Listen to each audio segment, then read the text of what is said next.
কংগ্রেস সভাপতি, মঞ্চে উপস্থিত আমাদের পার্টির নেতৃত্ব, এখানে অগণিত মানুষ যারা সমবেত হয়েছেন, বহুদূর পর্যন্ত এই সমাবেশের কথা যারা শুনতে পাচ্ছেন, আমাদের পার্টির পক্ষ থেকে তাদের সকলকে অভিনন্দন জানাচ্ছি।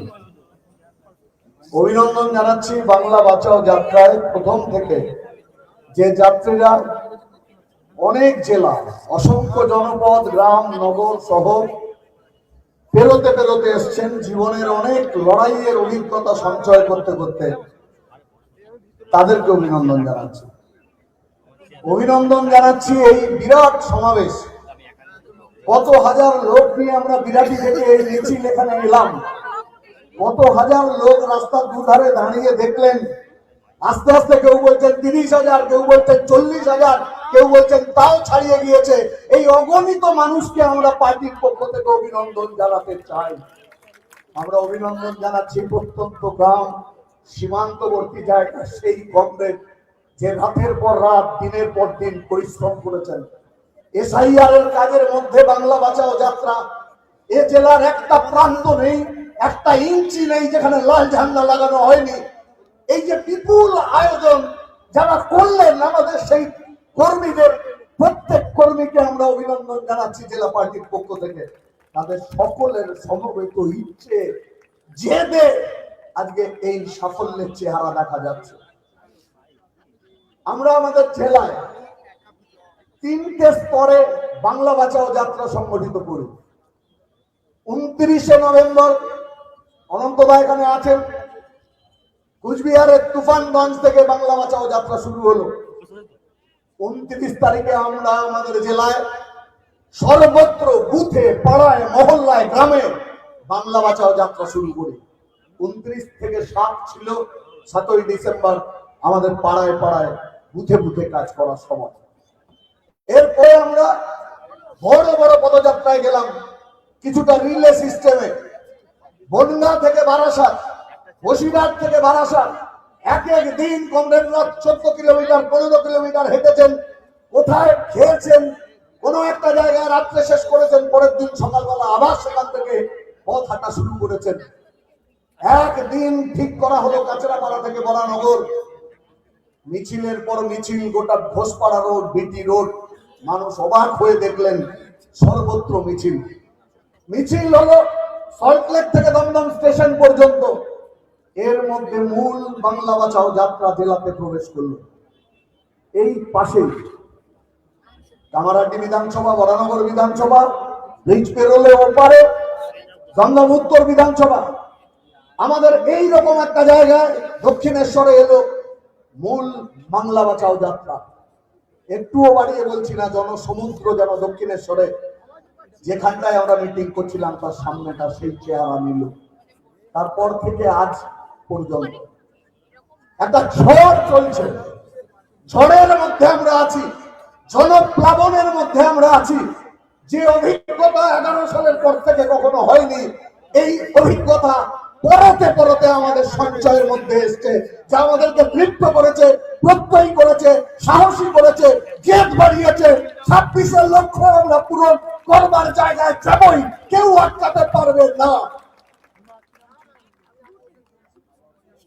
প্রথম দিনের অভিজ্ঞতা হচ্ছে দমদম থেকে গোটা ব্যারাকপুর শিল্পাঞ্চল,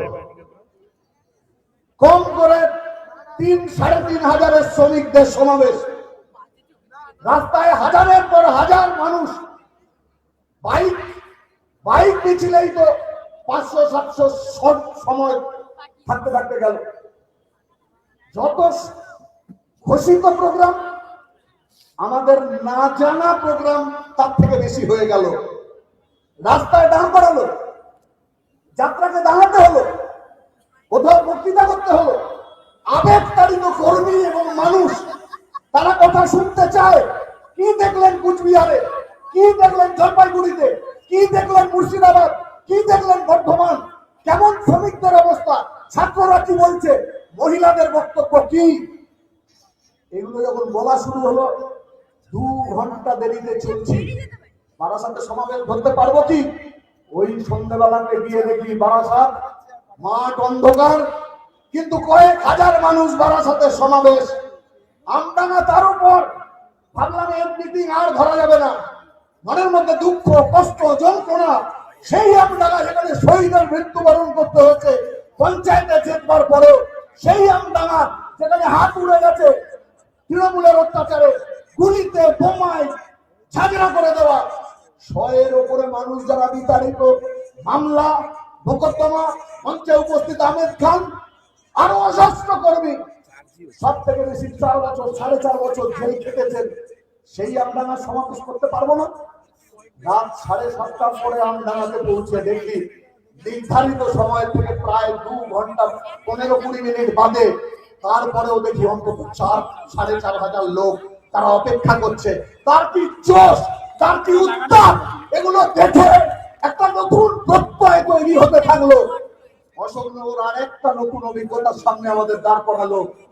আমরা শ্রমিক, কৃষক, ক্ষেতমজুর, মহিলা, ছাত্র, যুবক এবং কালচারাল ফ্রন্ট, তাদের সকলকে যুক্ত করেছে এই বাংলা বাঁচাও যাত্রায়, নানান অংশের মানুষকে সমবেত করবার জন্য। ওখানে হলো কালচারাল ব্রিগেড। মানুষ বললেন যে অশোকনগরে এত মানুষ সমবেত হয়নি, গোটা রাস্তা ঢেকে গিয়েছে মানুষ। 21 খানা সাংস্কৃতিক টিম দল তারা পারফর্ম করলো, অসংখ্য স্থানীয় মানুষ তারা অংশ নিলেন। প্রাণবন্ত এক তথ্যচিত্র হাজির করা হলো ওএনজিসি নিয়ে। এক নতুন উন্মাদনা আর ক্রিয়েটিভিটির সাক্ষী হলাম আমরা। পরের দিন দারুণ হেক্টিক একটা শিডিউল। আমরা শুরু করছি অশোকনগর, হাবড়াতে অসাধারণ একটা মিছিল। সেই মিছিল পেরিয়ে যখন আমরা গাইঘাটাতে উপস্থিত হলাম, বিজেপি এসআইআর এ আসলে যাদেরকে বাদ দিলেন, নাগরিকত্ব কেড়ে নেওয়ার জায়গায় বিজেপি গেল, তারা মুসলমান না, তারা অনুপ্রবেশকারী নয়, তারা রোহিঙ্গা নয়, তারা দেশের নাগরিক, তারা কেউ উদ্বাস্তু, কেউ নমশূদ্র, কেউ তপশিলি জাতিভুক্ত লোক। সেই মতুয়াদের সমাবেশ সংগঠিত হলো গাইঘাটায়। তৃণমূলের কাঁপন ধরবে না, বিজেপির বুকে ভয় লাগবে না। এখানে যদি এই কাজ করতে পারে তাহলে গোটা পশ্চিম বাংলায় প্রান্তিক খেতে খাওয়া মানুষ লাল ঝান্ডা ধরতে শিখে যাবে।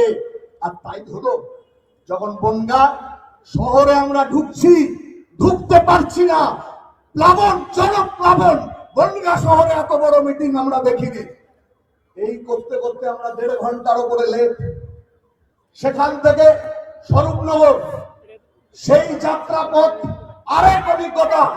গ্রামের পর গ্রাম, সংখ্যালঘু অধ্যুষিত অঞ্চলগুলো, মা বোনেরা বাড়ি থেকে বেরিয়ে আসছেন, কাতারে কাতারে হাজারে হাজারে মানুষ কনভয়কে বারে বারে আটকে দিয়েছে।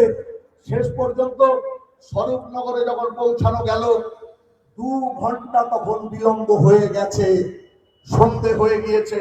যে মিটিং এ যাওয়ার কথা 3টে, সেখানে গিয়ে পৌঁছাচ্ছি প্রায় 5:30, 5:45। থাকে তারপরে মানুষ কত লোক হয়েছিল, কিছু না হলেও 15,000-এর বেশি মানুষ তখনও গোটা মাঠে উপস্থিত। এক নতুন স্বরূপনগর বাদুড়ি আমরা দেখলাম। লোকে বলছে ঠিক আপনাদের হয়ে গেল, এই যা করলেন আপনারা এখানে। মানুষ চেয়েছে, আমরা করবার কে? যখন আমরা এখানে মূল যাত্রা ঢুকছে, তখন আমরা এখানে ঘোষণা করছি হাই মাদ্রাসা নির্বাচন স্বরূপনগরে 6টা সিটে ভোট। তৃণমূল এবং বিজেপির হাত থেকে সরকারি শিক্ষা বাঁচানোর কথা মূল যাত্রায় যা বলা হচ্ছে। স্বরূপনগরের লড়াকু মানুষ তৃণমূল আর বিজেপিকে হারিয়ে বামপন্থীদের জিত দিয়ে তাকে প্রতিষ্ঠা করলেন। আর এই দিয়ে আমাদের যাত্রা শুরু হলো। ভাল লাগছে আজকে, অনেককে দেখছি, আমাদের বন্ধুরা খবর সংগ্রহ করতে এসছেন, খুব ভালো। এদের কোনো ব্যাপার না, যে হাউসে কাজ করেন সেই হাউসের মালিক আছে। সেই মালিক যদি মনে করে যে কোনো লোককে 7 দিন লাগবে জনপ্রিয় নায়কে পরিণত করে দিতে পারবে, মিডিয়া এমন। ওনারা 29 নভেম্বর থেকে গতকাল পর্যন্ত জানতে পারলেন না। ইন্টারনেটের যুগে আর্টিফিশিয়াল ইন্টেলিজেন্সের যুগে কেউ ঘন্টা খানেক চালান, কেউ এত সাফ কথা বলেন, এত সত্য কথা বলেন, ফেটে গরমকালে রক্ত পড়ে যায়। এরা কেউ জানতে পারলেন না যে 29শে নভেম্বর থেকে 17ই ডিসেম্বর পর্যন্ত সিপিআইএম বাংলা বাঁচাও যাত্রার ডাক দিয়েছে। ওরা বাংলা বাঁচাও এই শব্দ দুটোকে ঢাকতে চায়। তৃণমূল আর বিজেপির অপদার্থতা সেটাকে ঢাকতে চায়। সরকারি শিক্ষা লাটে থাকতে চায়, স্বাস্থ্য লাটে ডেড বডি বিক্রি হয়, চোখ বিক্রি হয়, ঢেকে রাখতে চায়। আর তাই সামনে আনে 1 লাখ 5 লাখ হিন্দু মুসলমান কিছু যদি না পায় তাহলে বুম নিয়ে এসে আমাদের নেতাদের কাছে বলবে। আর কি বলবো বলুন, শোভন বাবুর ফুসকুড়ি হয়েছে, বৈশাখীটি গেলে দিয়েছে, আপনি কি বলবেন? আরে এটা মিডিয়ার কাজ, স্থাপকতার দালালির একটা সীমা আছে, কিন্তু সেই সীমা এরা অতিক্রম করেছে।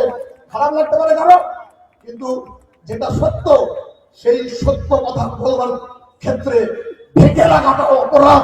কাজে এই সত্য আমরা সামনে আনবো। ওরা চায় মানুষকে তার জীবন জীবিকা রুটি রুচির লড়াই থেকে সরিয়ে, বাস্তব থেকে সরিয়ে হিন্দু মুসলমান তার পরিচিতি, তার বিভাজন, তার মধ্যে আবদ্ধ রাখতে, আর তার মধ্যে দিয়ে বিজেপি আর তৃণমূলের মধ্যে ভোট বাইনারি ভাগাভাগি করে রাখতে। এর মধ্যে দিয়ে হবে কি? চোর ডাকাত লম্পট মাফিয়া খুনি ধর্ষক তাদের একটা সরকার হবে, আর সেই সরকারের পাহারাদার হবে বিজেপি। স্কিম এই কারণের জন্য গোটা দেশ জুড়ে বাঙালিদের হেনস্থা করা হবে।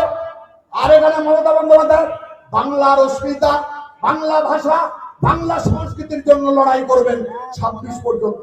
তাহলে তো 26-এর ভোট প্রজেক্ট করা হচ্ছে, ও পেটাবে আর এই বাঙালি জাতির সত্তার উপরে দাঁড়িয়ে ভোট কুড়াবে। এসআইআর যা বলা হলো, মাইনরিটি এলাকাগুলোতে দেখা যাচ্ছে ম্যাপিং হয়নি, এর পরিমাণ 1%-এর কম। আর মতুয়া অধ্যুষিত, নবসূত্র অধ্যুষিত জায়গাগুলোকে 12% থেকে 15%।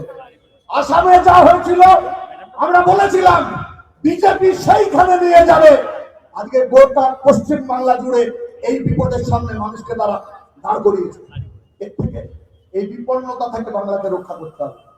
বাংলা স্কুল বাঁচাতে হবে, বাংলার কলেজ বাঁচাতে হবে, বাংলার নারীর মান সম্মান বাঁচাতে হবে। বাংলার ছেলে মেয়েদের কাজ কি? গ্রামের ছেলে মেয়েরা পরিযায়ী শ্রমিক, শহরে টোটো, ডিয়ার লটারি অথবা অনলাইন অ্যাপ, 13-14 হাজার টাকার বেশি কেউ রোজগার করে না। মানুষকে গরিব রাখো, মানুষকে মূর্খ রাখো, কেউ চাকরি চাইবে না। আর আমি ভাতা দেবো, গিয়ে বলবো ভোট আমাকে দিতে হবে। কতদিন এইটা চলবে? কতদিন তৃণমূল আর বিজেপির এই বাইনারি রাজনীতি চলবে? আমরা মানুষের কাছে বলতে চাই বিজেপির দিকে তাকাবেন না। কিসের জন্য দেখবেন? এই যে এত বড় এসআইআর ঘটনা ঘটলো, এখানে যারা বলছি মাইকে শুনছেন, কোন বুথে একটা লোক বিএলএ দেখেছেন? বিজেপির একটা লোককে কেউ আছে? হাত তুলতে পারবে না কেউ যে বিজেপির বিএলএ আমি দেখেছি? দেখেননি। দেখেছেন একটা ক্যাম্প 5খানা লোক বলতে পারবে বিজেপি তাদের এসআইআর ফর্ম ফিল আপ করে দিয়ে সাহায্য করেছে? তাহলে যে পার্টি হোমে লাগে না, চোখে লাগে না, যে পার্টি শুধু টিভিতে থাকে আর টিভির মালিকেরা ওকে ভাড়াচ্ছে, বলতে চাইছে পার্টি আছে, যে পার্টি নেই আপনাকে বানাতে চাইছে সে পার্টি আছে। আমরা এই কারণে বলছি বিজেপি বলে কোনো বস্তু বাস্তবিক করতে নেই। শক্তি মানে কি? মানুষ। বিজেপি তো সেদিনের পার্টি, এখানকার পার্টি না। ও হঠাৎ করে এখানে এসছে, পাশের ঘরের মতো চলে যাবে। আমরা এই কারণে মানুষের কাছে বলছি, ওরা বারে বারে লোককে ধোঁকা দিচ্ছে, মিথ্যা কথা বলছে। সিএম আবেদনের মধ্যে দিয়ে নাগরিকত্ব দেবে বা ভোটার লিস্টে নাম উঠবে, তার জন্য টাকা নিল। মতুয়া কার্ড দিল, টাকা দিল। হিন্দু কার্ড দিল, টাকা দিল। আজকে বিপদে ফেলে দিল সেই লোকগুলো। শুধু যা করছে, তৃণমূলকে ভোট দাও, ছোট ছোটদের গভর্নমেন্ট হোক, আরো পাহারাদার হয়ে বাইরে রক্ষা করবে। বাংলা বাঁচাও যাত্রা এই পাশার চাল উল্টে দেবে। গোটা বাংলা বদলাতে চায়, বদলাতে চায় তৃণমূল এবং বিজেপির হাত থেকে বাংলাকে রক্ষা করতে চায়। আর এই কারণেই এই মহতী সমাবেশ, এত বড় উদ্যোগ, এত মানুষের উপস্থিতি আমাদের চারিদিকে। আমরা সকলকে আরো একবার পার্টির পক্ষ থেকে অভিনন্দন জানিয়ে আমার কথা শেষ করলাম। ইনকিলাব জিন্দাবাদ।